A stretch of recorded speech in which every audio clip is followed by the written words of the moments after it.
ថ្ងៃនេះធ្វើទឹកតាមជូរព្រឹកឲ្យម៉ែគាត់ញ៉ាំម្ដងពូគាត់ល្អថាខ្ញុំហ្នឹងតាំងពីប៉ាហើយនឹងប្តីខ្ញុំជីងទៅអត់មានធ្វើទឹកអីឲ្យញ៉ាំទេកាលពួកគាត់នៅអាសាធ្វើណាតែឥឡូវអត់ធ្វើឲ្យគាត់ញ៉ាំទេឥឡូវយើងមកមើលគ្រឿងផ្សំរបស់យើងមានតាមជូរព្រឹកមួយកញ្ចប់មកហើយស្លឹកតើយហើយនឹងដុំជ្រោយខ្មៅហើយស្ករបន្តិចមកហើយអំបិលតាមមួយចិបទេតែប៉ុណ្្នឹងឯងយើងអាចធ្វើទឹកតាមជូរព្រឹកញ៉ាំបានហើយហើយផ្កាម្ជូរព្រឹករបស់យើងដាក់វាមួយខាំហើយយើងដាក់ទឹកវា3លីត្របងអ្នកខ្លះគេហត់ដល់4លីត្រតែខ្ញុំដាក់តែ3លីត្រទេព្រោះគេថា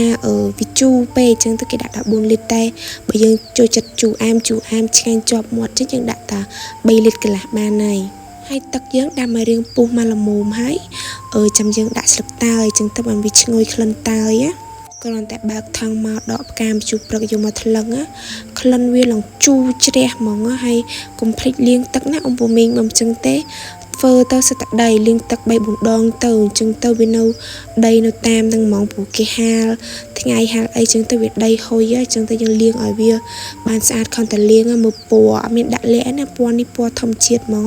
ព្រោះកាលមុនខ្ញុំធ្លាប់ធ្វើពេលចូលឆ្នាំចែកអំពូមីងអញ្ចឹងទៅគាត់ស្មានតែខ្ញុំដាក់លក្ខតែអត់មែនទេអានេះគឺវាចេញពណ៌មកខ្លួនឯងហ្មងពណ៌ស្អាតហ្មងពេលទឹកយើងពុះហើយយើងចាក់ដាំដាក់តាមជូរព្រឹកដែលយើងបានលាងហ្នឹងយើងទុកវាឲ្យស្ទុះសិនឲ្យវាពុះរៀងនេះសិនចាំយើងចាប់ដាំមើល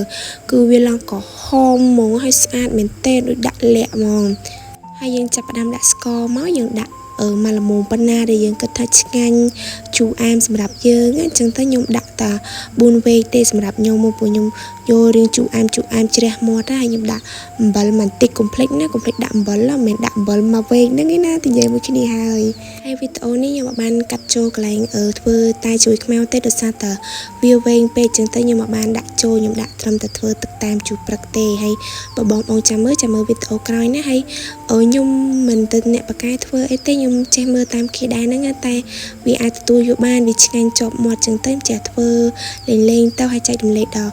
បងណាក៏ចង់ធ្វើញ៉ាំអញ្ចឹងណាមិនបាច់ចាំហត់ទិញគេអញ្ចឹងទៅយើងខ្លះសេដាក់ក្នុងទូទៅដាក់បានឡើងមួយទឹកណអញ្ចឹងយើងញ៉ាំបានទាំងជូរអែមជ្រះមាត់ពេលយើងធ្វើខ្លួនឯងអញ្ចឹងទៅយើងមិនបាច់ចាំអារម្មណ៍ថាយើងមានដាក់របស់អីដែលរក្សាទុកឲ្យបានយូរអត់ទេនេះរឿងធ្វើខ្លួនឯងយើងទុកចិត្តញ៉ាំដោយសុវត្ថិភាពជាងដូចម៉ាក់ខ្ញុំអញ្ចឹងក៏ចិត្តណាក៏ចិត្តឲ្យខ្ញុំធ្វើឲ្យដាក់ក្នុងទូតិចពេលគាត់មកពីណាធ្វើការអីហត់អញ្ចឹងគាត់ញ៉ាំទៅគាត់ថាជូរអែមអញ្ចឹងអែមទៀតណាញ៉ាំទៅជ្រះមាត់ហើយដូចមានកម្លាំងហើយគាត់ថាផ្អែមដូចដាក់ទឹកឃ្មុំអញ្ចឹង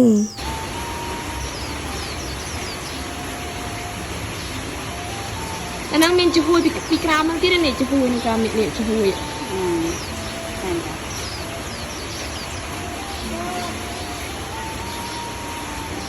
ឆ្ងាញ់ឆ្ងាញ់